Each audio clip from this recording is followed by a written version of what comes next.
That was fast. Hello, everyone. Welcome to Wine, Women, and Words. I'm Michelle, and of course, Diana is with me, and we are continuing our birthday celebration shenanigans with the return of Mr. Scott Wilbanks. Hello. Oh, And this time, he is stateside with us instead of I am. I'm in San Francisco. I'm closer.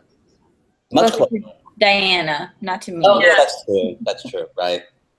So just yeah, you're sharing a coast with me. head east, both of you, and I'll find you somewhere. Great. So we are in our third week of our birthday month. Next year I've decided, Diana, I'm going to try to make my birthday celebrations last at least a month. It should. It's a rule. Because I only did a day, and I feel like that's like amateur stuff. It is. It's totally amateur. It's got to go a whole month, and if you can milk a vacation out of it, do that too. Well, can I suggest though that when you get to my age, you actually try to decrease that the time period. I just kind of go with the birthday hour. Just squeeze it in, get it out behind me. You see, I do birthday month because it's the treat yourself month, as far as I'm concerned. So I do everything I want. If I want to get away with something, I just pull the, well, it's my birthday. This is the movie we go to see because it's my birthday month. Okay, well, this is what you should do next year. The two of you should actually come out and visit us in New Zealand because you cross the date line and you get your actual birthday twice. Yes. Oh my gosh, we're so doing that. Yep. Let's pick a day. We'll find like the midpoint between June and October, and that will be our combined birthday, and that's when we'll go. Perfect. Yeah, just average it, and then you get to do it twice. Yeah, that works for me. And then if we're doing it twice, we're adding and then subtracting the year, so we're not actually aging at all, right? It cancels itself out. Math is going to require another sip of wine. Hold on. I'm sorry, I don't do math, Michelle, so I kind of followed that. I just heard we don't age, and I'm okay with that. Really all you need to worry about. Oh my gosh. Speaking of math, I know we're kind of veering off like topic, but I don't care. I didn't expect us to actually stay on topic. So I got my hair done today, and for the first time ever, I had a stylist who colored my hair and then a stylist who cut my hair. But then they put the grand total together at the register, and then of course, you have to add the tip. So I just added like a number, and then realized, and I said, "Oh, can you split that?" So they would each get half. And as I'm walking out, I realized the color was probably like just about twice as much as the cut was. So I like majorly stiffed the girl who colored my hair and over tipped the girl who cut my hair. Oh no. We're actually getting so far outside of my universe. You knew when the last time was that I actually paid to get a haircut? Look at my head. I was 20, I think maybe 28 last time.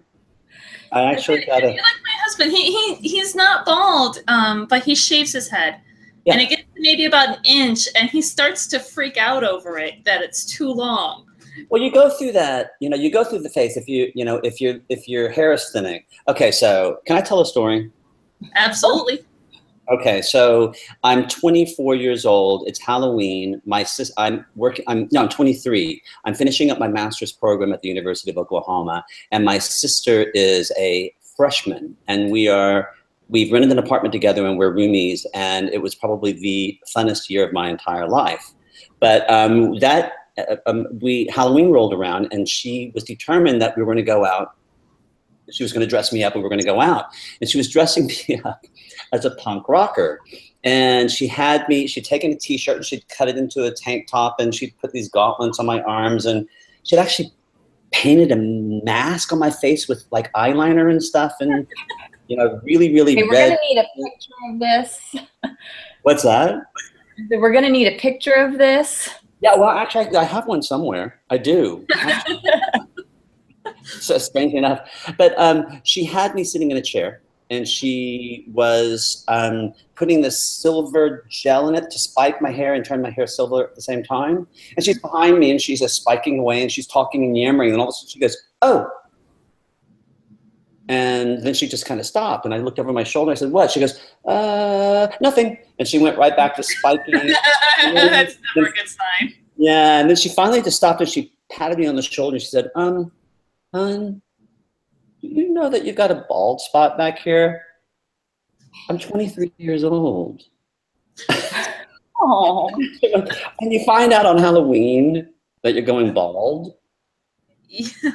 I have to say that probably went down as, you know, as the crummiest Halloween of my life, even though the rest of that year was really, really great. So then you scramble, and you start researching, and then I actually tried the minoxidil, and I was, just every herb and potion that you read about in the back of a comic book, or my dad went through that because he lost his hair in his 20s as well. And I remember I was a kid, and he wore a toupee for the longest time, and it looked natural back when he was younger, and he used to have it sewn on. And technically, when you have it sewn on, what happens is they braid along the side, and then they sew it into there. And I was just a kid, and I remember being told that my dad had his wig sewn on, and I thought he was the toughest guy in the universe, because all I could picture was my dad sticking his head under a giant sewing machine, having his hair sewn. I couldn't do it. I couldn't do that. I did the minoxidil, and then, and the funny thing is, it doesn't just all go out at once, right? So you go to your stylist, and you get it cut in a particular way, and you comb it a certain way, and you kind of learn how to move it around, and you're living in denial, because you're thinking, nobody, if you do this just right, nobody will really notice. Well, of course. Mm-hmm. Especially since I'm, on the shorter side, and so people don't, people see the crown of my head. Yes. So I finally, when I finally wised up, I actually bought a pair of trimmers one day. Uh-huh. And this was an act of desperation. And I went into the bathroom, and I took the settings off completely. I put it on. It just had the metal trimmer, and I just took it to my head, and I've been doing it every day since. Mm-hmm. I actually get out. That's what I do. It's like I wash my face, and I buzz my head. It works. It's a routine. It works. It looks good. It works. So we got to talk about wines, because I want you to talk about the wine that you have now that we're live. Because that wine just sounds amazing. What I think is really kind of funny is you said I have the best wine source, which I think is kind of funny, because I'm not a big drinker. I drink I'm a social. You get on this show. You're not a big drinker until you join us. You're just drinking like a fish with us. So here I am in San Francisco, and people are really bohemian here, right? And my friend Steve that I'm staying with, he has this gorgeous house in this area, it's an area called Grandview, mm-hmm. because it really has a spectacular view. And his neighbor across the street, this guy named Kevin, and his partner Greg, they actually they have a little like a boutique winery. And they make their own, usually it's Syrah. And I was just over chatting with him one day, and I didn't even know this. And he said, because he had his garage filled with with cases and cases of wine. I said, "What is this?" He goes, "Oh, it's my own vintage." And so he makes Syrah, and I'm sitting here sipping one of the 4 bottles he gave me on my last trip, and it's just about the best Syrah I've ever had.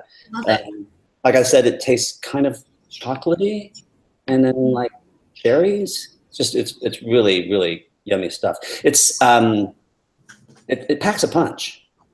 Mm-hmm. It's a really robust one. Sure. So yeah, usually the home stuff. What's that? I said usually the home stuff does. The home stuff usually packs the best punch when it comes to alcohols in general. Okay, I've got to get more details from him now, because yes. I've just seen where he stores. I've just seen his little warehouse. I haven't seen where he makes the wine. So I guess I'm gonna have to suss that out next. Yes, because inquiring minds now want to know. Because the next time I go up north, I'm gonna have to make sure to pick some up. Yeah, hey, I'll give you his address. Yeah, I'll come by his house. I'll Hi, buy Scott Wilbanks.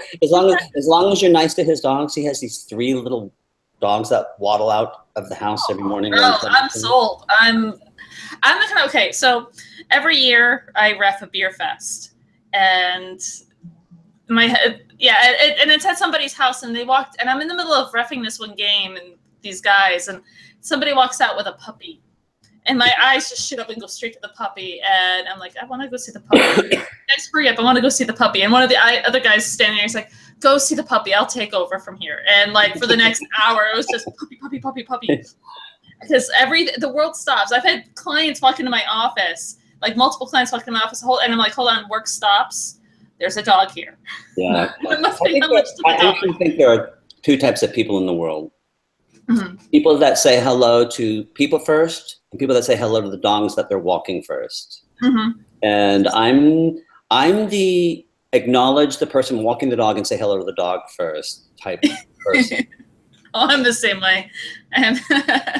I'm pretty sure, maybe not the people, my friends in California, but the people I've met so far here, I am either Lily and Landon's mom or River's owner.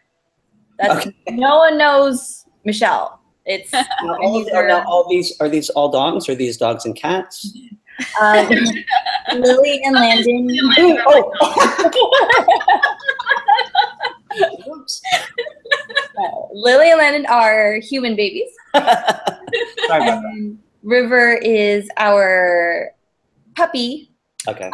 He is a 10-month-old husky, so he's about as tall as this table, which is pretty tall. Is he a talker? Yeah, he sings to me if he wants to go out and I'm not moving fast enough, he sings. That's so cute. That's so sweet. He's about like 10 of my dogs put together. Oh, really? I've got dachshunds. Yeah, that's right. Yeah. Back in New Zealand, our neighbor across the street and 2 doors over, they have a husky. And, huskies are very social animals. Mm-hmm. And when that husky was a pup, when they would leave for work, bless his heart, that thing would sit on the front porch and howl. Mm-hmm. And they make that kind of, that. It's like a heartbreaking howl. Yeah. And you just want to kind of go, that's so bad for him. But at the same time, I work from home. So you kind of want to kill him a little bit? Yeah, I mean, I have a love-hate thing going on with him. And then you go out there and and you try to calm him down, and he just looks at you through the fence. All he has to do is just see a person and he's quiet. Mm-hmm. But then you're out of eyesight, he starts howling again. But he's much better. You set up your desk outside so that he can at least see you, so you can get your work done, and then the dog doesn't have to. It's not a bad idea. Our house was built in 1910, so the insulation isn't really great. It's a 1910 kind of bungalow. And so the walls are a little thin. Mm-hmm. They just they didn't put insulation in back then. And so I'm particularly vulnerable to dog noises when I'm and our next door neighbor, they moved in 2 years ago, and they just got a dog last year. Oh, no, excuse me, 5 months ago.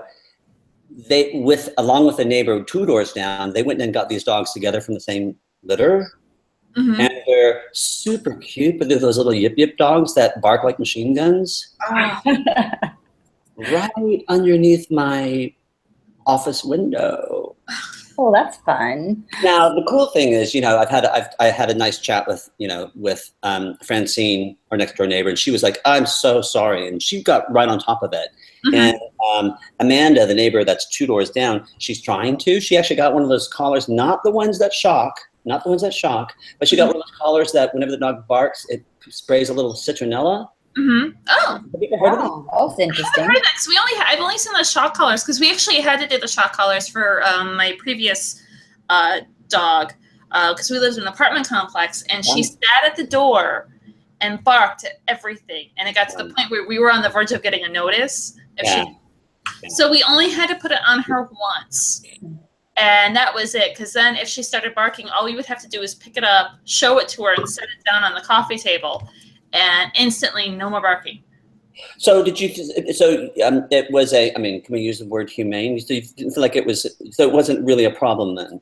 No, no, I don't think it was a problem. When I was a kid, we had my aunt had gotten it for her dogs, and I remember I had two older cousins who were goofballs, and one dared the other one to wear it, and he put it on and he talked, and he got a shock from it, and but it wasn't enough to actually really hurt him. And you would think, because I mean, I think a human's neck is thinner than a dog's neck. Yeah. Well, we don't have fur on our neck. Hello. Exactly. Well, unless you're Italian or some other, you might have fur on your neck. But yeah, it didn't hurt them that much, so it was okay. And like I said, we only had to use it once, just the one time. You know, but it's a funny thing. You know, families. You know, you have families. Families have dogs, and you have. And we live in a family neighborhood, and of course, of course, I have to respect that, and I do. But there has to be a little give and take. Yeah. Oh, yeah. Totally. It's just like when you have a kid. You can't have the kid just completely screaming their head off and throwing temper tantrums when you're out in public. Yeah. Right. Exactly. Yeah. So I mean, I don't know. Sometimes you just gotta let them cry it out. Sounds like and let him scream his lungs out. Yeah, okay. I haven't had a full. No, I take it back. We had one before Landon when it was just Lily. She freaked out in a restaurant so bad that I had to get up and walk out of the restaurant. And it was right when the food was coming, and I was like 6 months pregnant. So like you don't mess with a pregnant woman and her food. Yeah. And I had to like walk out as I'm seeing my hamburger and fries come to the table. And I was so mad at her. I stuck her in the stroller and I walked out. I'm like, you can scream all you want. You are sitting here until you're done. I'm not doing anything for you right now.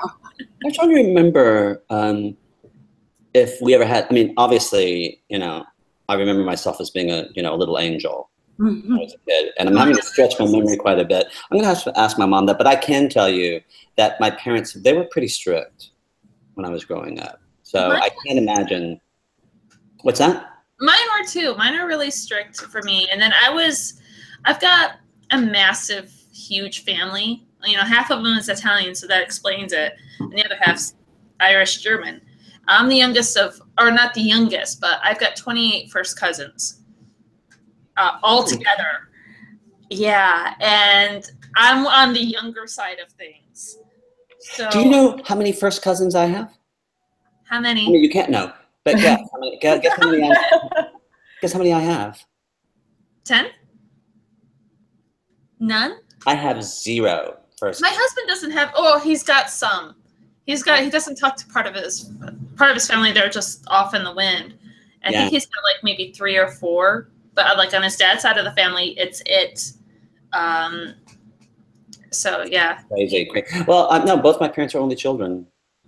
So yeah, that kind of. It's really easy to remember names at family reunions. Well, for me, it was crazy. I remember coming out to embarrassing story time. I was a teenager. And I lived in New York, and I came out to California during the summertime for my summer vacations. And I was out here, and it was for my cousin's wedding rehearsal. We're at this dinner, and I look at this boy, and he is really cute. And whoa. Yeah, and he's looking back at me, checking me out too. And then my dad walks up, puts his hand on my shoulder. Oh, here's your cousin, Frankie, or whatever his name is, because they all have the same names because we're Italian. And the looks on both of our faces, this disgust of, oh my God, we have to go wash our eyes out with soap. That's my childhood right there. That's what I grew up with. I never had to deal with that, and I'm so bad when it comes to the whole family tree and how I mean, great aunts and great uncles and cousins one time removed and all that kind of stuff. I don't get how any of that works. So yeah, I don't. You're either my cousin or you're my aunt or whatever. Oh, I had to learn it because I'm in estate planning, so I have to know this stuff. Yeah. So yeah, it gets confusing even from a professional standpoint. My husband though was a champ when he married into my family because he comes from he had those like 3 cousins. on his mom's side, and then he had none on his dad's side. So it was like really, really small family gatherings. It was just his uncle, his uncle's partner, his dad, and his grandmother. That was it. Yep. And then he comes over to, I actually bring him back east before I marry him as like a test to see how he can handle it. And he's at like this big long table, and even the California side of the family, long tables, everybody's yelling, food's going everywhere. And yeah, he learned really, really fast. Listen, I can tell you, Mike was incredibly traumatized the first time he met my family.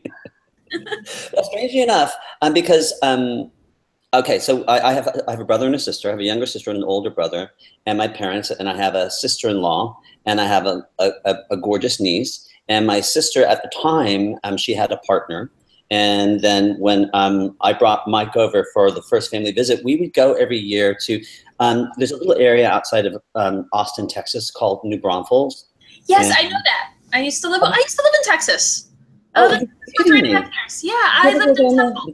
Did you ever go down the Comal, tubing down the Comal River then? No, I didn't go tubing down the Comal River. He was deployed for about 1.5 years while I was there. Yeah, yeah. So, you know, that kind of put a damper on some of those things. But yeah, we were in Temple, and I go down to New Braunfels. That's where they have the snake farm, don't they? Yes. And they have the outdoor animal park, wildlife park. I think it's New Braunfels. There might be another area over there. Well, I don't know about that one, but that wouldn't surprise me. Yeah, because it's over by where the caves are. That you could walk to the caves. Yeah, yeah, oh yeah, yeah, absolutely, yes.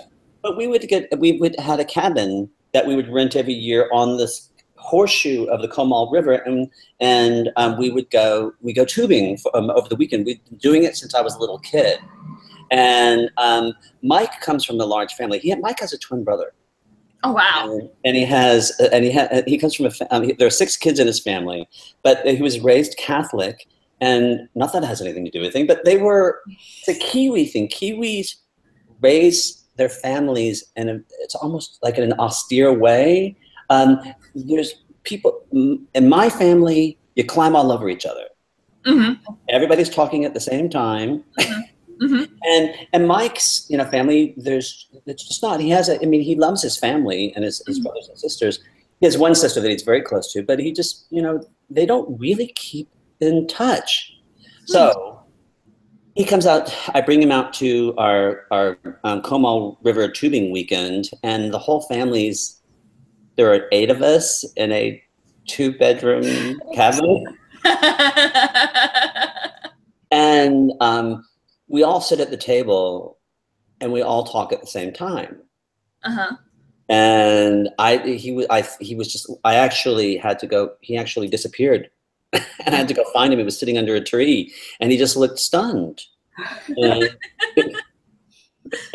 So yeah, he loves my family, but that's a bit of a culture shock, right? Yeah, yeah, it really is. Yeah. How much about that? I always hear bits and pieces from your family stuff, Michelle. Oh yeah, I'm an only child too, so I don't have any brothers or sisters. And I have like 3 cousins in New Jersey and a couple cousins in California. So we don't have like the big family reunions, but it's like a set of 3 families that all of the kids, all of us, we met in preschool and we've grown up together. So and they're basically family. The moms are best friends with my mom, and I've known all the kids since I was 3.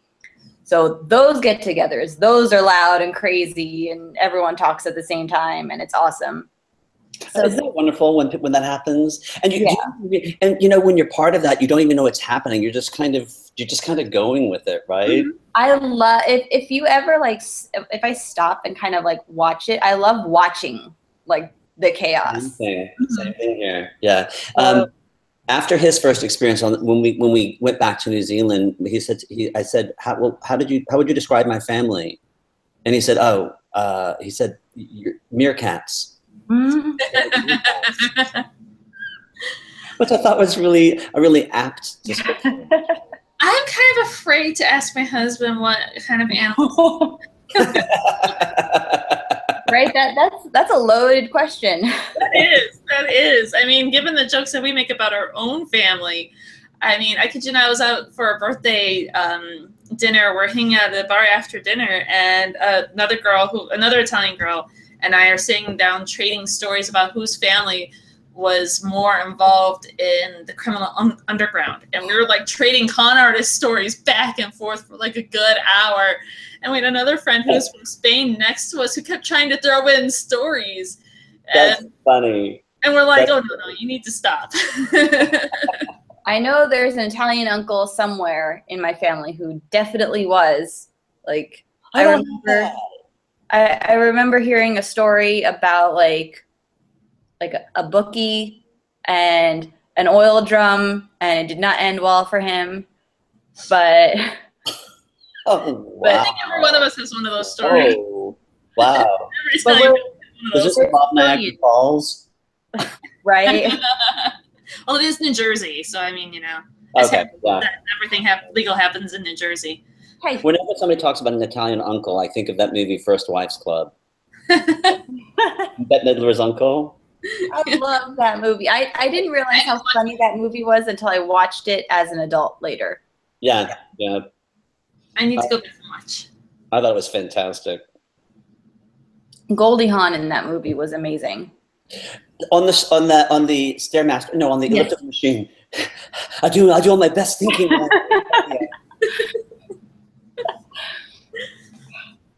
That and My Cousin Vinny. That's like the ultimate Italian movie. Yes. When I was in acting school, wait a second. My Cousin Vinny, is that the one with the two? Was that the one with Ralph Macchio? Yes. Okay. Oh God, that was so funny. Oh my God. What was her name? The girl. What's that? Yes. I used to know her monologue. That was the monologue. I took an acting class, and that was the monologue I did in my acting class. I can still quote that movie from beginning to end. Exactly. Stomping her feet. Yes. The biological clock. My biological clock is ticking. My father-in-law got the biggest kick out of it. He was so funny. He thought it was so funny because I pull out my New York accent too, which doesn't come out very often. Yeah. Mine only comes out if I'm very, very, very drunk. That is an example, I think, of a script that has a perfect story arc.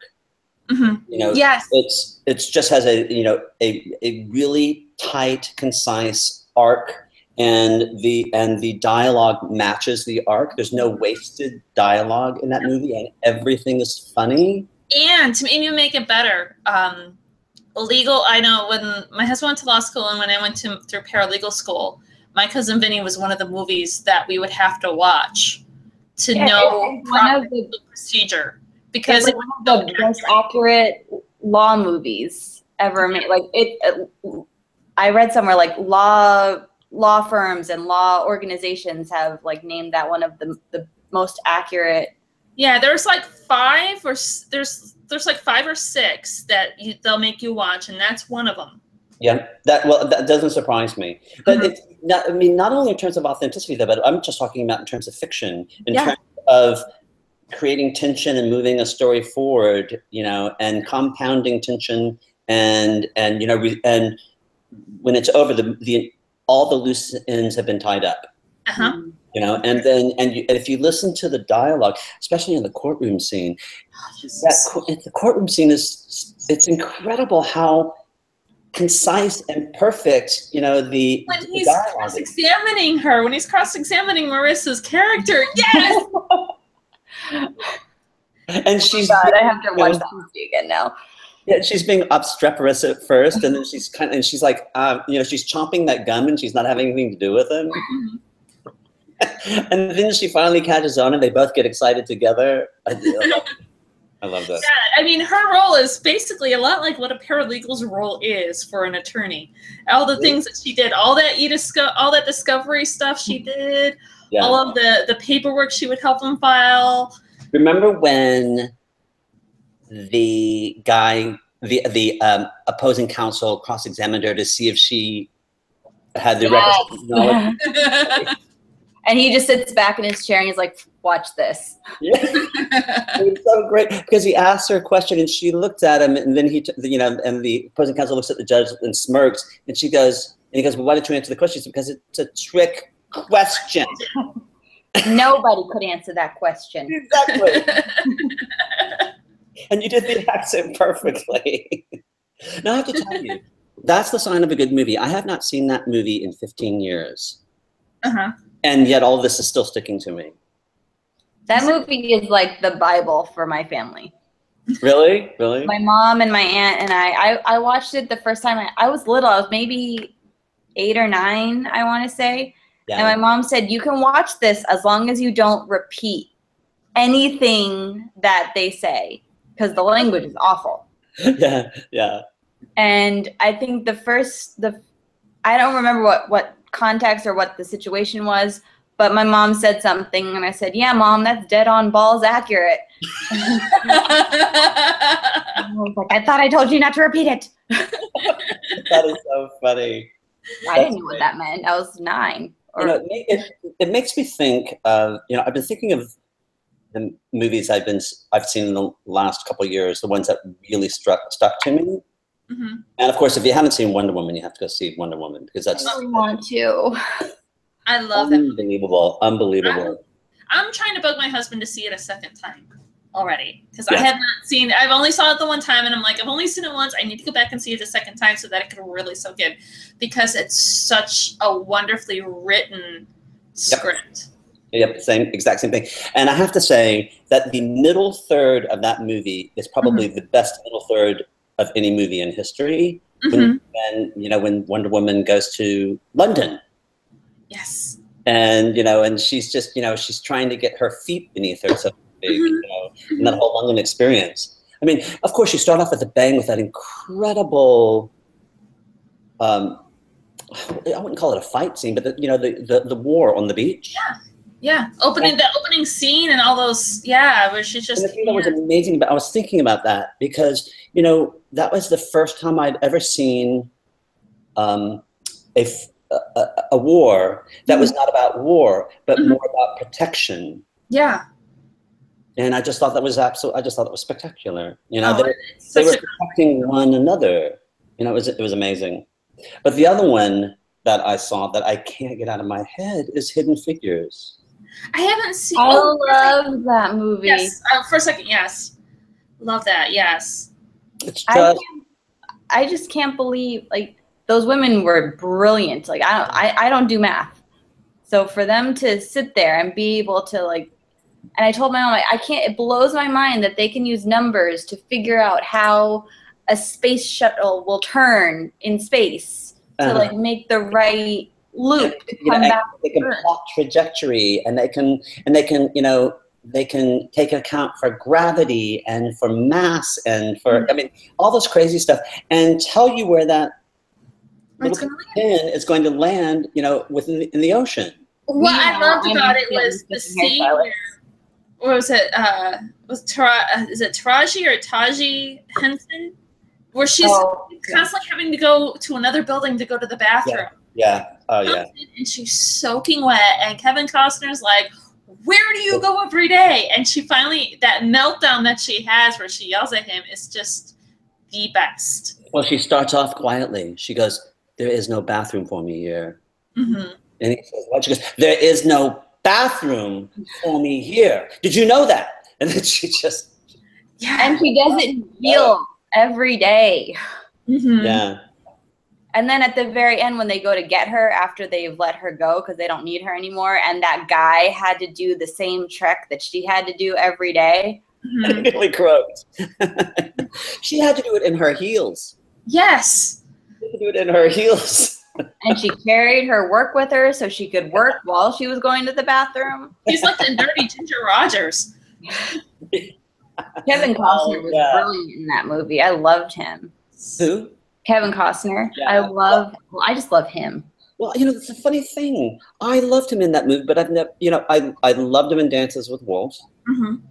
And I thought it was a great movie. But then after that, I never he was just another actor. But I agree with you. I loved him in Hidden Figures. But who did you not like? I mean, Janelle Monáe, wasn't she incredible? Yeah, they're all good. Even Kirsten Dunst was good in that. Yeah. Not that I think she's but she's kind of like the teen movie actress for me. Like that's where she has stayed in my mind. Wasn't Kirsten Dunst, wasn't her first movie Interview with a Vampire? Was she the one that was in Interview? She was Claudia. Yeah, she was in Interview with a Vampire. I think that was her first one, because after that I think she went on and did Little Women.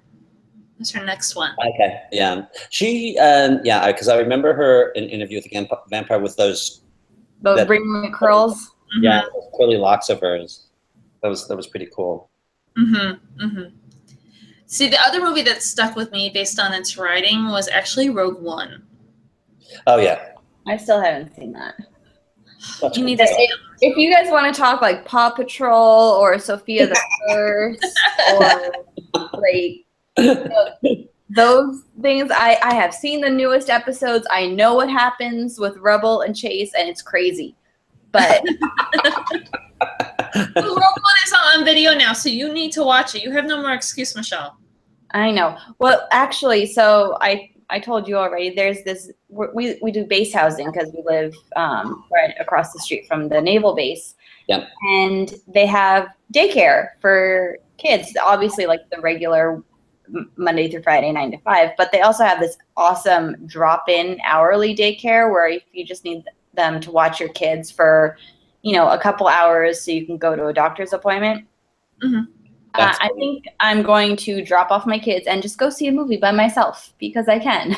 Yes, you should. Like, go see Wonder Woman. Yeah. Because I tried talking Rich into going to see that, and he goes, honestly, babe, I'll probably fall asleep. He will not fall asleep during Wonder Woman. He took me to see Beauty and the Beast. He took me to see Beauty and the Beast because that's like my princess. Another good one. Okay, that's another perfect story arc, right? And the new one that they added songs to the soundtrack, and they were beautiful. They were part of the Broadway play. Those songs that they added. That's what it's from. Yeah, it's from the musical. Instead of actually doing a movie version of the cartoon, they did a movie version of the musical.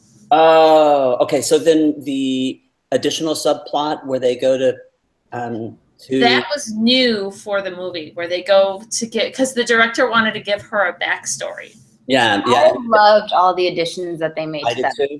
I thought I just thought they added so much depth. And Dan Stevens as the prince. Oh. Yeah. Oh yeah. Yeah. Well played. Right? He's the guy from Downton Abbey. Yeah. He was Matthew. That's why I was like, Dan Stevens is the prince. Oh, BTW, have you guys heard that they are making the Downton Abbey movie? I just heard it today. Downton Abbey movie. I've actually seen all of the seasons twice. I watched that show. I've seen an episode here and there, but I haven't actually sat down and watched the whole thing. You need to sit down and watch the whole thing. I think I have Scott beat. I think I watched it about 3 times, and I tried to do a 4. So who's your favorite character? Huh? Who's your favorite character? Oh gosh, it's a toss-up, really. I love Mary, love her to death, because I love the attitude of hers. Yeah. But then I also like, what was the head maid's name? Mrs. Oh, I liked her. Oh, yeah. I'm drawing a blank on my names. She was wonderful. Yes. She was wonderful. Why am I drawing a blank on the names? Oh, but I'm the same. I liked Mary. I liked Mary throughout the entire series, from the word go. Even when she was a complete snake, I liked her. Yes. There's something about the way she carried herself. I hated Edith until the last season, and then I loved her. Until she have her issues. I started feeling bad for her, but she was just so whiny in the beginning. Yeah. But once she took over the newspaper, or the magazine, she became an interesting person. Mm-hmm. So from that point on, and then when she met Mr. Super Duke, who was that guy? Oh, I remember. But yeah, he was totally. We'll go with Super Duke. I think Super Duke was a fantastic movie. But anyway, yeah. So, but it was always Mary for me. Okay, what was Maggie Smith's character? Because I liked her. Oh, she was the Dowager. Dowager Duchess. Yeah, yeah, yeah. Smart ass. But Yes. I think that you actually have to remove her from the equation because she had the best lines of everybody throughout the every single season. She just had her lines and her delivery. God, nobody can deliver a line like she could. She was fantastic. Maggie Smith is just brilliant in anything she does. Yeah, absolutely. But she'll kind of always be McGonagall to me. I think you're right. I think you're right. Yeah, first time I saw her was in Room with a View. Was the first time I ever saw Maggie Smith. Oh, wow. She was, okay, what's the, Helena Bonham Carter's, Helena Bonham Carter was like her ward or something, remember, in that movie? And Maggie was kind of like the person who kind of watched over her. It's been so long since I saw it. I know the movie, and I can see scenes from it, but I can't remember like the story. Well, but yeah, Helena Bonham Carter was a little girl, basically. I mean, she was a beautiful young lady. So I mean, we're talking again a long, long, long time ago. Well, right, so I'm gonna spend some time on, because you told me you were obsessed with writing your book right now. So we need yeah. Now that we're on this total tangent about all our favorite shows. Oh, and by the way, Scott, I feel like I should tell you, I have been regularly checking your Amazon page to see if another book is out for me to pre-order. Okay, so last year was an interesting year. It was kind of crazy. I did those 2 book tours and just had the time of my life. And then just some really fun things happened. Last September, there's an organization called the Women's Fiction Writers Association. And it's an association of novelists who write women's fiction. Women's fiction, even within the organization, everybody argues as to the definition of what women's fiction is. But the majority of people say that women's fiction is any book that has a female protagonist and you're following her emotional journey in some way. And I joined the Women's Fiction Writers Association 2 years ago, and the organization has just it's grown by leaps and bounds. Just tons of New York Times bestselling authors are members, and we had our conference in Albuquerque, New Mexico last year, and had so much fun. But they have this thing called the Star Award that is given to the top women's fiction novel throughout, basically through this international organization. And somebody had whispered that I was a finalist. Wow. So that was kind of interesting. And I went to the conference, and they actually had the gala on the last night, and they were having all these people speak. And then they started talking about this award, and I didn't even hear them call my name because I was on Facebook. I mean, there was just no way I was going to win this award. No way. And I was actually on my cell phone on Facebook, and the lady next to me had to push me.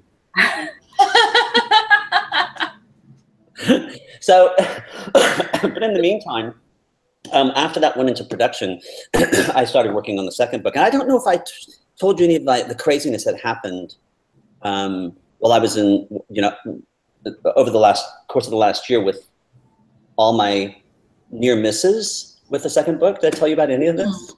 No, you told us what the second book was about, or what the new book was about, but no. Well, and it's changed dramatically, actually. So, all right, I'm going to tell you. I knew we were going to get to this, so I was like, what am I going to tell them the book? How am I going to describe the book in 2 sentences or less? I wrote it down. So hang on, let me pull the screen. Okay, first I have to tell you, the name of the book is the title of the book is the name of my protagonist. My protagonist is this young Southern lad who is a shut-in and a night owl because, as a result, when he was born, his mother was actually struck a glancing blow by lightning. And he is a rather odd-looking fellow as a result, and he was bullied his entire life. And as a result, he was pulled out of school and he was homeschooled, and he lives in the basement of this dilapidated estate. And he basically only comes out at night. And so the log line that I just wrote for you is, Easy Pickens is quite possibly the world's best known living poet, not that he'd know. He's just an oddball kid living in the basement of his mother's dilapidated estate who likes to write in his journal. So that's basically what happens is he's this kid who's writing in his journal, and his mom sneaks in at night and she steals his journal entries, and she's been sending it off to this publishing house. And they turned it into a book that became an international bestseller. Wow. And he doesn't even know it. And it's about how this little girl who met him in school the 1 year he went to school. Mm-hmm. And she's a little kid from New York. And she was living in the South, because it's based in Louisiana. She was mm-hmm. living in the South for the year. And she met him, and it's how she's back in New York, and she's at this publishing house. Nobody knows who he is. And his mother is removed from the picture. So the publishing house has no way of getting a hold of this author to move forward on the next book. And mm-hmm. it's about the panic at Random House, and how this little girl who's now grown up figures out who it is, and how she goes back to Louisiana to bring him out into the world. So that's the story. But this is how it started.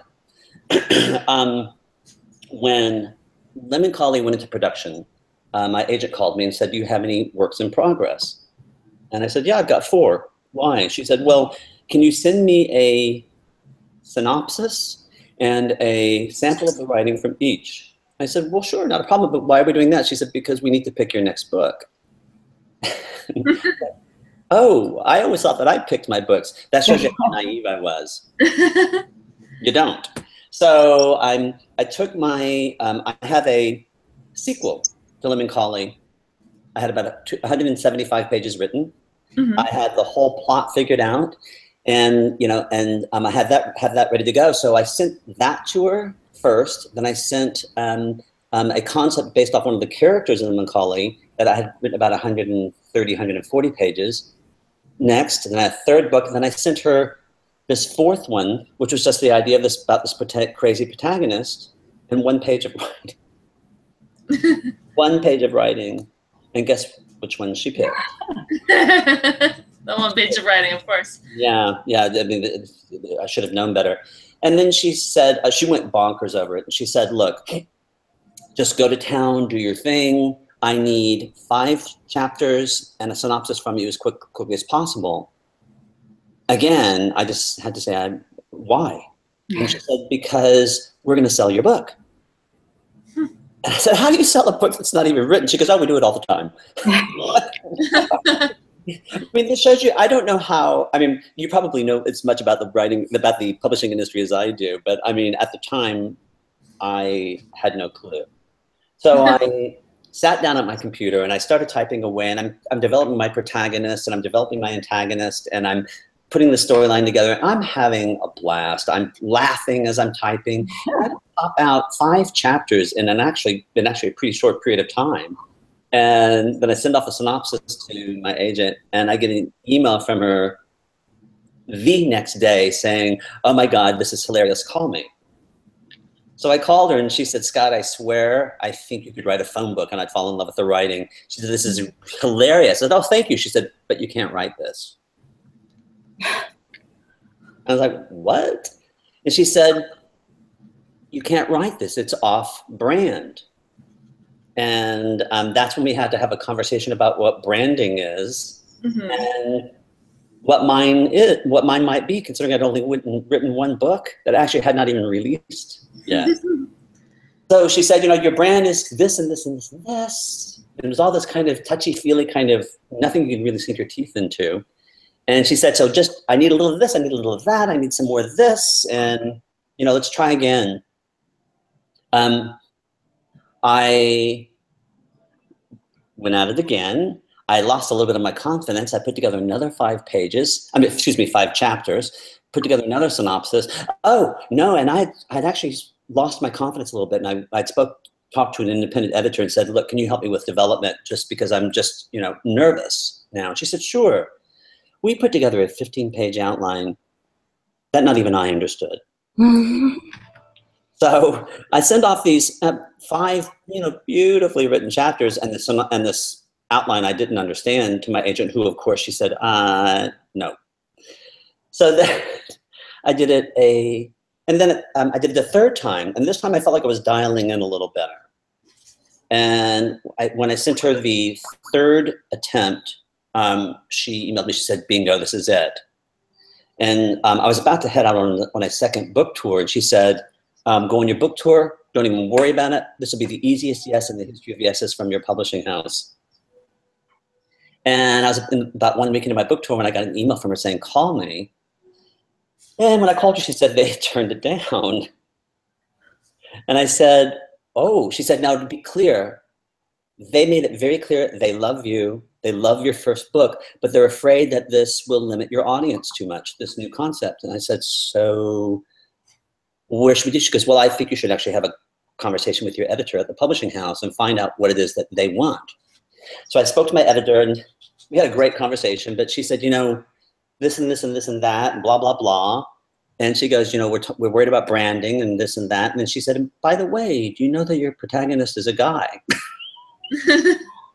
Yeah, I was pretty aware of that. They actually were concerned that I had written in a male protagonist. So at that point, I had this specification list from my agent. I had this list of specification from my publishing house, and I was trying to write to spec. And frankly, I got to the point where I said, I'm going to write what I want to write. And I started this new one, the one that where I just presented the log line to you. You got the the grand opening of the log line, and I sent it to her, the opening chapters, about a month ago, thinking, and I kid you not, that my agent was going to fire me. Stuck to a male protagonist, and I did not add in any of the story elements that she was looking for. And I got an email from her saying, call me. And she said, you know what? I'm just going to get out of your way. She said, this is the best thing. She said, I'm so excited about this concept. She goes, I just want it tomorrow, but I'm not going to pressure you. So now I've got the green light, and I'm going for it. My biggest problem right now is I'm just being so obsessive. I'm being obsessive with the words. I'm being obsessive with the language. And I'm taking a completely different approach with this manuscript. When I wrote Lemon Collie, it was completely stream of consciousness. I mean, I wrote a sentence, and then I wrote a second sentence, and then I wrote a third, and then 2.5 months later, I'd written a 450-page manuscript. That was horrible. It was terrible. It was a first draft, and then I had to take it and turn it into something that was actually serviceable. And then but I used that to kind of teach myself how to write. I'm not doing that at all this time. Do I just keep yammering, or do you have a question? No, keep going.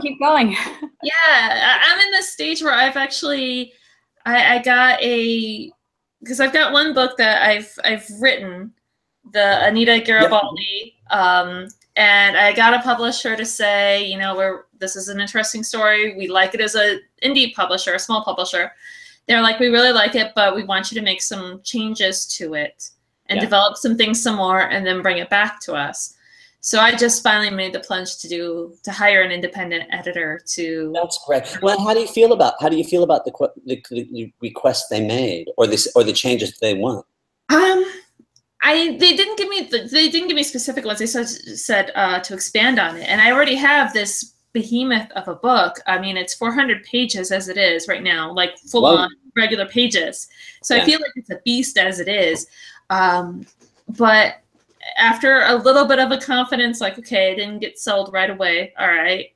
I'm like, now working with the editor, I'm learning. It's like the whole new learning experience, where I feel like I'm going from somebody who could self-publish and it could be and to a point where it could actually be like regularly published and have a good book I know exactly what you're saying. The funny thing is, you have to know how high the bar is set, you know, to get within the traditional publishing realm. And once you understand how high the bar is, my advice is don't stop there. You know, just keep, just be obsessive and just, perfect and perfect and perfect. And really what it boils down to, at least to my mind, a book is about character, is about the character, and the plot is secondary to their internal journey. And if the plot does not dovetail and fall in sync with that internal journey, the reader's going to know it. They're going to feel that in some way, because the reader's brain is designed to sync up with the protagonist's brain and actually be inside the protagonist's head as they're moving forward. I mean, that's actually how we learn. We actually learn through story. About it. So that's been my big thing here, is I've focused so intensely on my characters this time. And I love these characters. I mean, I loved the characters in Lemon Collie, but I came to them through the outward journey. You know, I created this crazy story and I've created the characters to fit into that story. This is the opposite. You know, I created these characters, and then what I did was I worked on what I call their worldview, you know, and how they came upon their life experience that brought them to their certain worldview, and the misbeliefs that they have, the things that the worldview gets wrong, and how they come to that, and how they have to unwind that misbelief over time. And then that basically told me what the story would be. And I'm just having a blast. But it's one of those things, I don't know if you get like this. I love to write. I hate to write. I love to hate to write. Yes. And do you have a verbal relationship with your computer? Oh, yeah. Do you talk to your computer? Yeah, I talk to my computer. I talk to it when I'm writing, and I've cursed at it. I've said some very mean things to the computer. Yeah. And I've been going through I went through and I'll go through like really long periods where I love to write. I'm just writing and it's wonderful. And then I'll go through the long periods, semi-long periods of hating to write and loving to hate to write. Those are shorter than the loving to write. And then like last night I was like, okay, I'm going to sit down and I'm going to edit. And it was like my computer was repellent. So I'd sit down for 5 minutes and I was gone.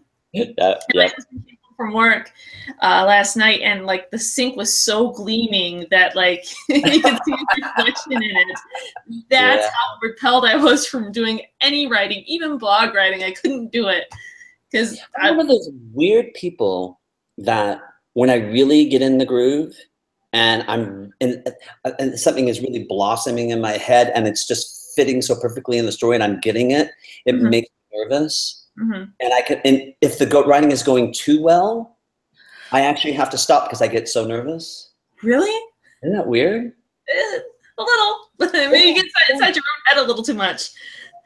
I can get too revved up. Oh, I'm sorry. What's that? No, I was just going to say, I don't want to interrupt your thought. You go first. No. Well, I'm a journalist, so I do news articles. So there are times when like 600 words can fly by in like 5 minutes, and I'll be like on a roll and I'll be really into my article. And then other days, like I'll write and be like, seriously, 200 words? That's it? Yep. But for like fiction writing, I can't write. I can do my articles when my kids are awake. I can like kind of get into that zone because I have my interviews and I have my research and I have stuff to go off of. But I can't write when my kids are awake for fiction. So I can't imagine how you could. I just can't imagine it. So if I don't wake up at 4 o'clock in the morning to write, if I oversleep or I sleep through my alarm, then I can't write for the day. Yeah.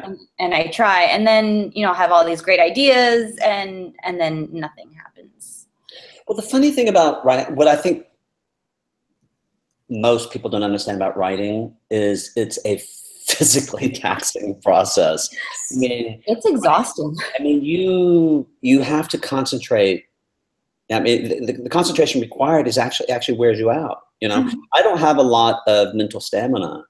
I'm great at being creative, but I have to work in little short bursts, and I have to take breaks all the time. You know, literally I'll write, you know, I can like write for 20 or 30 minutes. I have to walk away for 5 or 10 minutes, you know, and I have this little ritual now that you know, that gets me through my writing day.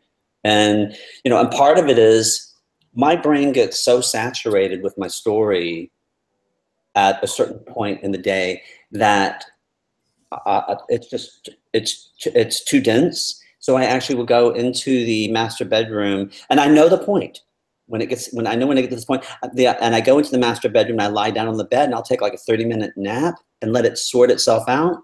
And invariably, the minute I put my head on the pillow, I've solved the problem. Yep. So, you know, that 30-minute nap ends up being, you get up and you go run to your computer, you type something, and you go back and lie down. You go, oh, and you get back and you type something else. It's really no nap at all. It's just, you know, it's like a little fake nap. It's like a reset.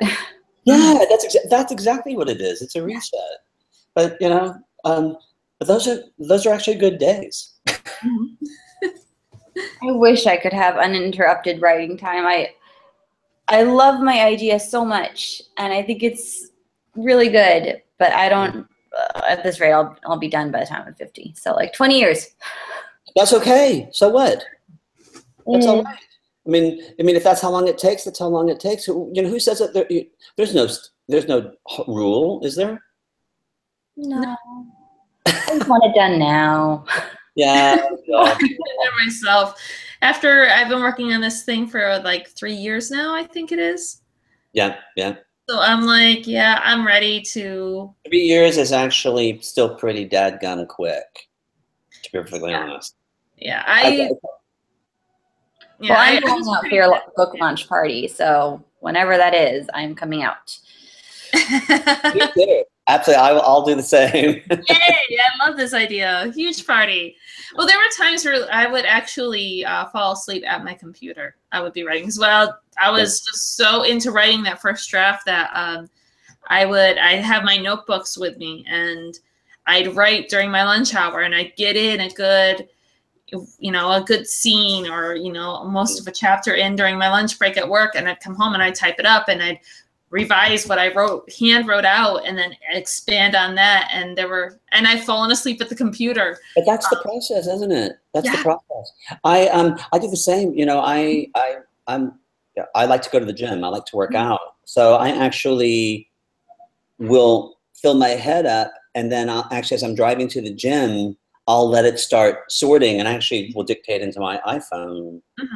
Oh, that's awesome. Yeah, and then when I'm sitting, you know, between sets, if I'm not on Facebook, you know, I'll dictate that into my iPhone, and then I go back in the evening, and then you know, and then I have another sprint, you know, another writing sprint. So, you know, it's funny because I spend a lot of time in front of my computer, but I'd say, effectively speaking, I'm only writing a couple hours a day. Well, I say only. I still think that's pretty good. Yeah, I mean, just to be able to get a minimum, I'm like a minimum of 1 hour writing a day. Minimum. Yeah. So yeah, and I don't know what else to say. I'm just, you know, I'm excited about it. The voice is completely different for this book. I mean, it's I can't wait. It sounds fascinating, and it sounds like it's that misfit market. I think that's your brand, is the misfits. It's the And mine is, you know, my misfit is he's a Southern boy, so he speaks in that vernacular. You know, he's from Lafayette, Louisiana. Oh, yeah. And, you know, and he lives in this estate that's out in the backwoods, you know, basically in swamp country. And it's just, and well, hang on a second. Can I read a couple paragraphs to you? Absolutely. Yeah. All right, I'll read to you the opening. And so this is him describing his birth. So hang on, let me find it. Go in here. Oh, good. I've already got it up. All right. So this is, the chapter's called A Not So Tall Tale. Mama didn't have time for labor, what with her social calendar booked out to kingdom come. So it was a good thing she turned out to be a baby-making machine all in all when my time came. To hear Daddy tell it, she could dilate her cervix with the power of a mind, and it popped me out without so much as breaking a sweat. But in my way of thinking, his comment unfairly discounts how much that bolt of lightning may have contributed to my expeditious entry into this world, a subject that remains a matter of much speculation throughout Lafayette Parish. Anyway, that's kind of the... That's Oh, thank you. Now when I actually sit down and read it, I'm going to hear it in your voice. mm-hmm. And the funny thing is, so you have that Southern voice, and then the co-protagonist is a little girl who she is diagnosed late in life with a condition called osteogenesis imperfecta. Have you ever heard that?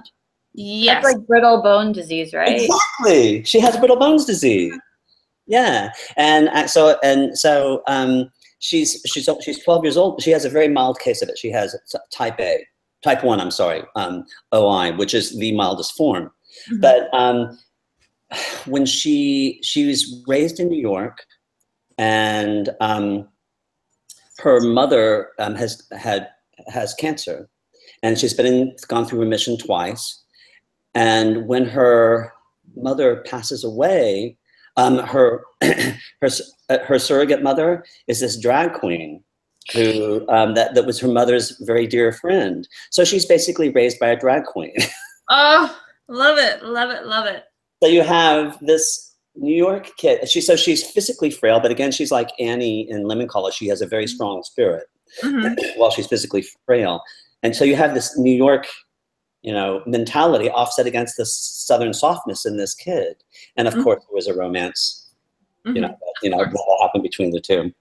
So yeah, I'm dialed in, but it's going to take me from bloody ever. Well, if you want to get technical, I don't think you're all that off brand, because Misfits is kind of your thing. Yeah, absolutely. Yeah. So you're staying within your. That's absolutely true. I think because I'm such an oddball, and I was always the odd person out growing up, that I just have a thing for oddballs. But you're right. Lemon Collie, every single one of those characters was a loner. You have 5 protagonists in Lemon Collie. Every single one of them is a loner. And then you have 3 protagonists in this book, and they're all loners as well. So you have Easy Pickens, who's, this kid whose mother was struck by lightning. You have BB, her name is BB, who's this little New York kid she's also a loner. And Easy Pickens' mother, whose name is Claudel Merriweather Pickens. Well, that's his other name if I ever did hear one. She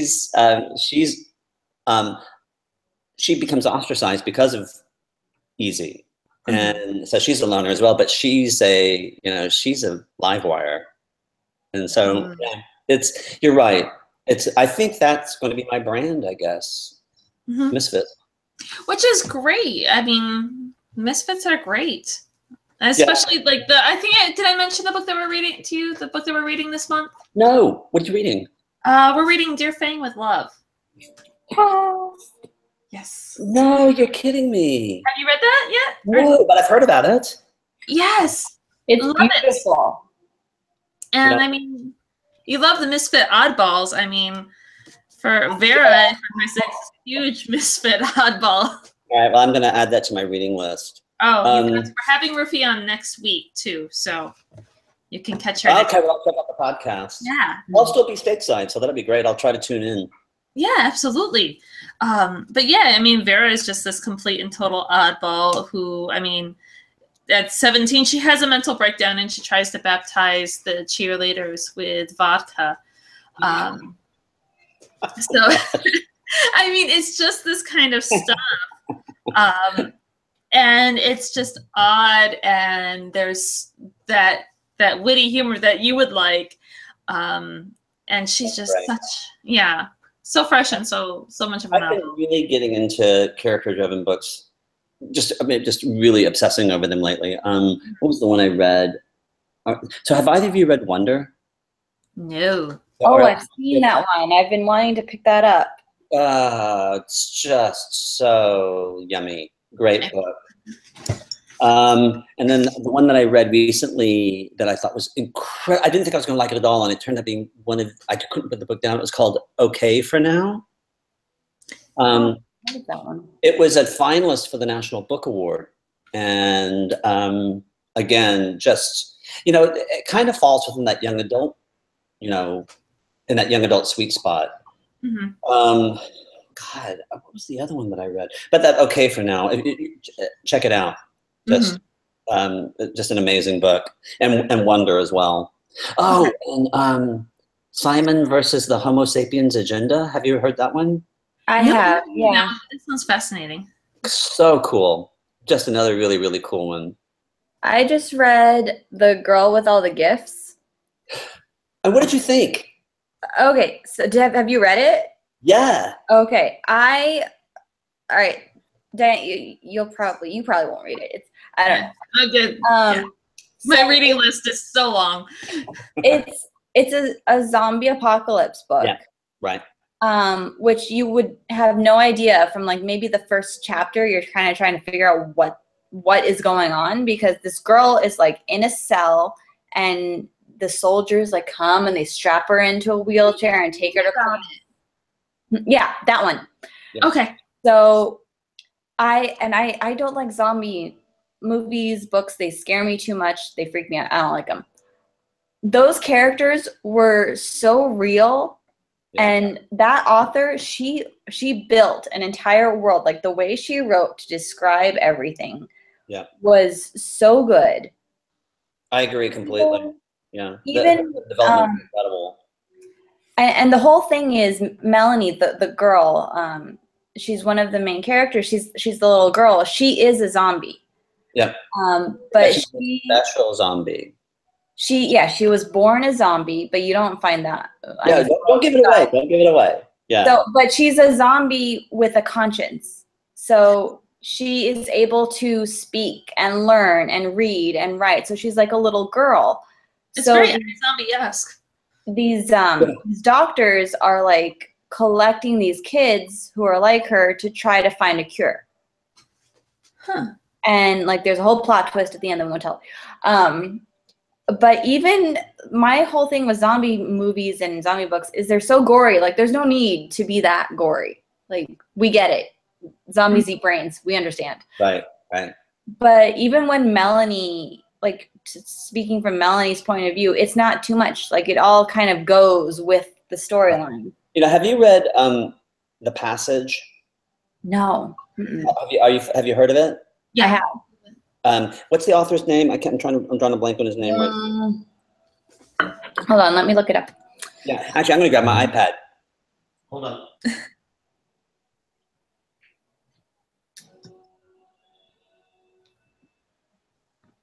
As we look it up. All right. Justin Cronin, unless it's a different one. Justin Cronin? Justin Cronin. That's it. It's a literary zombie apocalypse movie. I mean, book. It's beautifully written. I mean, it's another one that's beautifully written, but it's just epic. I mean, I think it's like a 700 page. The first book is like 700 pages. I'll need to check this out because I was really into the whole zombie thing, loved it, but then I stopped watching Walking Dead and Fear the Walking Dead because I just couldn't take the violence anymore. Yeah. Like I'll watch iZombie. The sounds got to me in The Walking Dead, like the sound effects. I couldn't do it. I couldn't hear it. I've never seen an episode. I think we get it there. Is it on Netflix or anything? Yeah. Yeah, it's on Netflix. Yeah. Because unfortunately, we're kind of obsessed with this series called Poldark right now. I've heard of that one. I've tried to get into it. I watched, I think, a part of the first one episode, and I just... Okay, that's the problem. It's the first hour does nothing. It's almost like all backstory. Once you get into the second episode, you can't stop watching it. And I'm telling you, you'll be obsessed. Good, I need a new show. You only watched the first half of the first episode? Yeah, I'll have to go back and watch some more I because have it's to tell you not. something.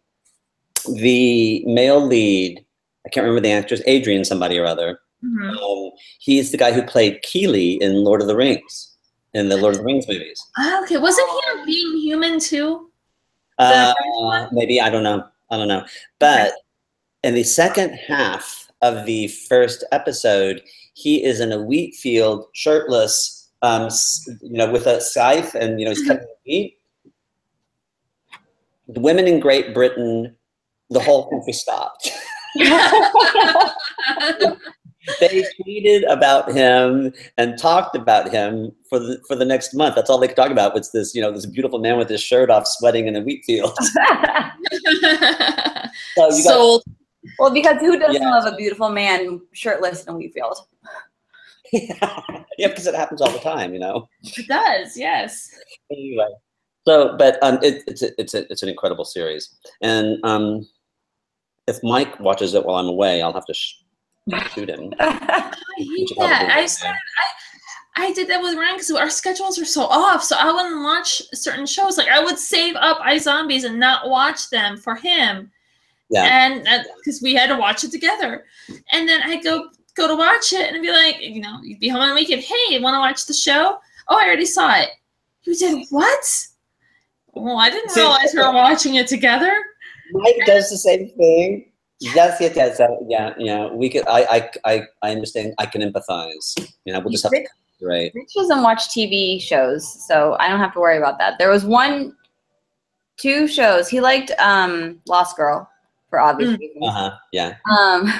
But we kind of stopped watching that, and then the other show that he really liked was that god awful version of Merlin. Yes. I would get so mad when I would get home from work. It was a BBC show, and then it was on Netflix, and it was awful. It was so bad. It was young adult Merlin. It was like, do you know Buffy the Vampire Slayer with Sarah Michelle Gellar? Buffy. Yeah. Mm-hmm. Giles from Buffy. He was Arthur's father, and that was like really the only part of the show that I liked. Okay. But it was so bad. Well, did anybody see that version of the King Arthur movie that? I refused. I heard such bad reviews about that. I was like, I'm not even gonna try. Yeah. It came. It was one of those movies that cost $200 million to make, and I think it was in the theaters for 2 weeks. Mm-hmm. Yeah, that was the one with what's his face, the pretty blonde guy, right? King Arthur's been played out a lot in the pop culture. Say that again? King Arthur, I think it's been played out. It's not really that popular anymore. I think they're kind of like piggybacking on the whole like fairy tale comics superhero thing. They're trying to keep it alive through that. Yeah, and they're trying to make them epic, and everything is about CGI and about effects, and they think that if they just throw enough money at the effects, that it'll bring the audience in. But I think they're starting to figure out that audiences really, really like a story. They want a story to be well told. And the best example of that is Star Wars. Yeah, Star Wars is a perfect example of that. Yeah. The first or Wonder Woman. Wonder Woman was a contemporary example of that. Wonder Woman the story was told so beautifully. And then you have movies like Hidden Figure that that it's a sleeper movie that was made pretty low budget. It made 200 and some odd million domestically.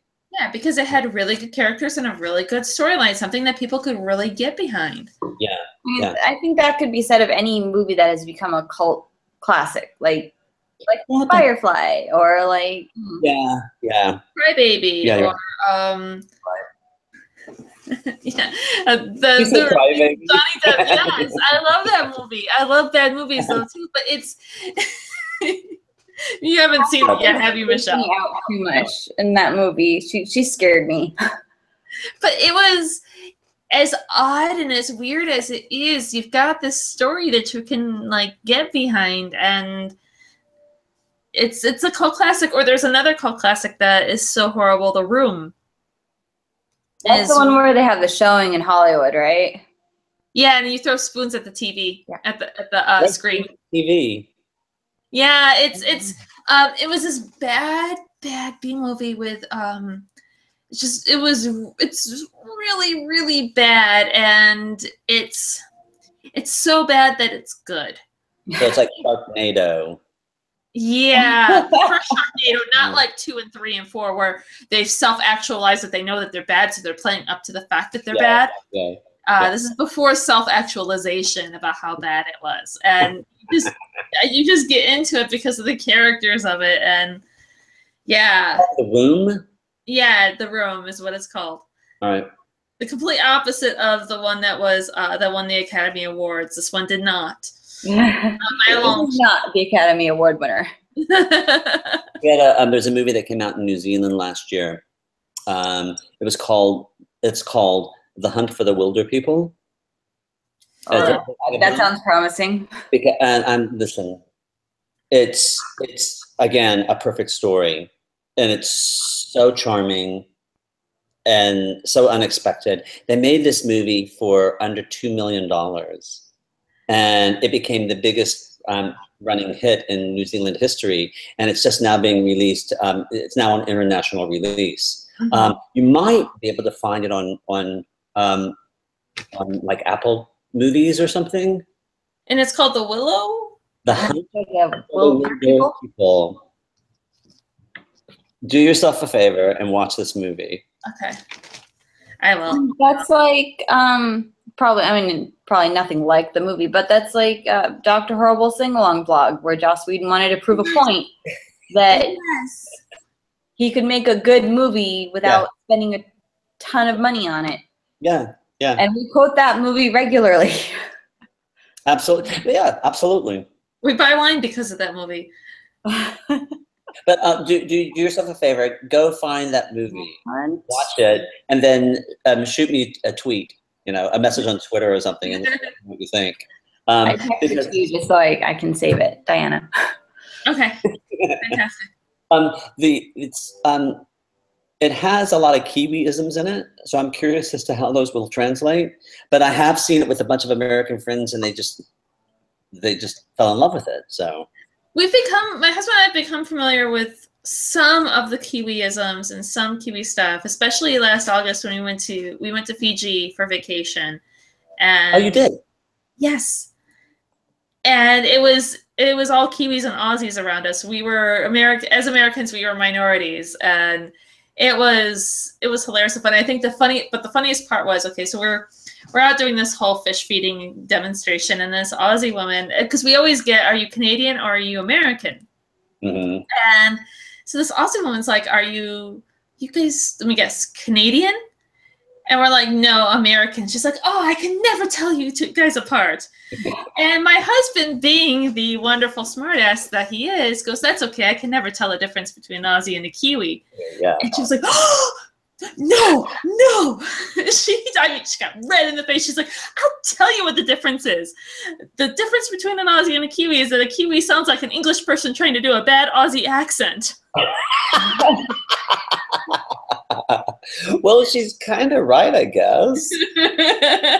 Because the Kiwi accent has more of a Commonwealth vibe to it, has more of a British vibe to it, right? Mm-hmm. Yeah, the Aussie kind of has more of the more Cockney, I think it is. Well, it's more nasally, but not to be rude, but they're more nasally. Yeah, there's a lot of that. Yes, I've been to Australia, so I know exactly what you're talking about. So yes. I don't know how that entered the language, but I've lived in New Zealand now 7 years, and I can't do it. I can't do a Kiwi accent. Well, I can't do accents to save my life, so I understand. Yeah. I can say a couple words. I can, because I make fun of my friends, when they say certain things. They can't say the word no in New Zealand. Have you ever noticed that? No. What do they say? They say no. It's like 3 syllables. No. And they put all these extra vowels in it. I love it. So, yeah, instead of no, it's no. That's like extra work for your mouth. too. Yeah, yeah, and you know, they take vowels out. They just do. Sometimes some words just have consonants in them. Mm-hmm. New Zealand is New Zealand. Yes. Yeah. It's very strange. But if you ask me to, you know, to read something and do it with a Kiwi accent, I would just, I can't. I wouldn't be able to either. Well, and you know, the odd thing is, you know, I don't know what I sound like to you, but I know I don't sound like I'm from Louisiana, and I was born in Louisiana. No, you sound like more like a Californian, I think. Yeah. Do I? Well, I was born in Louisiana and raised in Texas. So that'll mess it up. Yeah. Sure. Well, see, for me, I was born in New York, born and raised in New York, and people ask me sometimes if I'm Canadian because some of the vowels and stuff that I'll pronounce. Because when I moved out here and I had or even when I was a teenager, I come out here and I had friends, they would be like, say car, say pocket. And so I was like, I got that all the time to the point where I did everything I could. I made it a focus on losing every piece of my New York accent I possibly could. Why? I hated it. I hated it. So I had to get rid of it. And so I'll get made fun of by like my family on the East Coast because when I say pockets, it's pockets. I elongate it, so it's pockets, not you know, pockets. That's funny. That's great. Except if I've been drinking too much, then the New York accent comes out. Yeah, for New Jersey, orange. You know, in California it's orange. In New Jersey, it's orange. Orange, yeah. Orange. New York is the same. Orange. And then like water. It like changes. You did a perfect Marissa Tomei earlier. Oh, thank you. It's a lifetime of watching that movie. And the New Jersey in you. And that comes out sometimes. The one movie that nailed the New Jersey accent like perfectly is the Joseph Gordon-Levitt movie, Don John. Oh, I didn't see it. Yeah. The one with Scarlett, like they nailed the New Jersey accent. And I didn't even know really, honestly, what the New Jersey accent was. Because, you know, it's like New York mixed with New Jersey, mixed with like, you have the like Italian Brooklyn and the Long Island. But they nailed the New Jersey accent. I didn't see the movie. Whenever I think of a New Jersey accent, I think of, and I probably have it all wrong, I think of Working As long Girl. as you don't say the Jersey Shore, we're good. No. I was Working Girl, the movie Working Girl. Oh, yeah. Am I completely crazy? That's a good Jersey accent, too. I didn't, you know, I guess I didn't really know what the Jersey accent was just because I don't hear it. When I talk to my family, I don't hear the accent for them. So I can't tell what it is until I hear it like in a movie. Yeah, I just don't have an ear for accents, really. I mean, and you know, in Australia, in New Zealand, you get the Australian and the British and the Kiwi and the South African, and I can tell. Oh, that's cute. I can tell.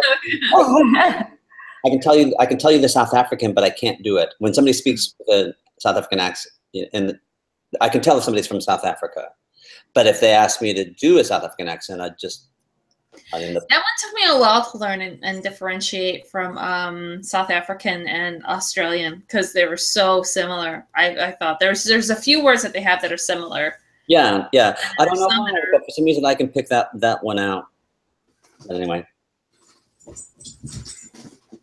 Well, I'm sure we could probably talk for like another hour. Except I have to go pee.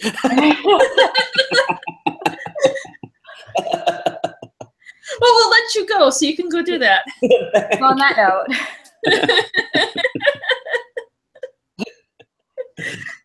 I told you I'm dangerous when I have just one glass of wine and that's it. Yeah, I finished mine too.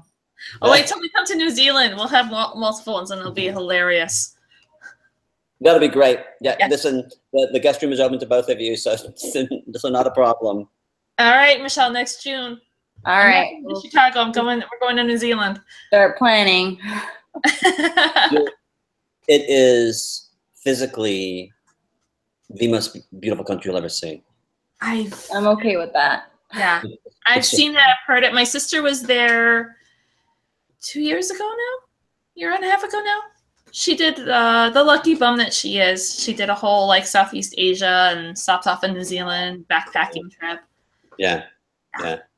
So all right, next June we're crashing on your couch. Yeah, you don't have, listen. We have a guest bedroom. It has its own ensuite. We'll show you around. We'll show you around Auckland. Get your hiking boots.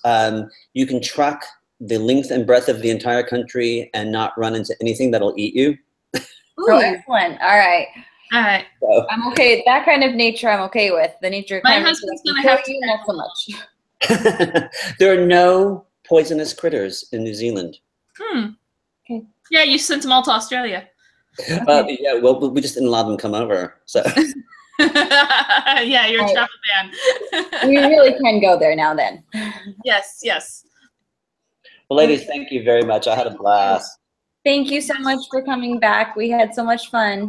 Yes. So you can't be a stranger. You got to come back again. I will. I'll be. I'd love to. That'd be wonderful. And keep me abreast of the what's going on with your work in progress with the publisher. I will. I'm more than happy to. And I'll be there for them. Yay! Okay. Today. Thank you. I'm running off. Bye. Bye. Bye-bye.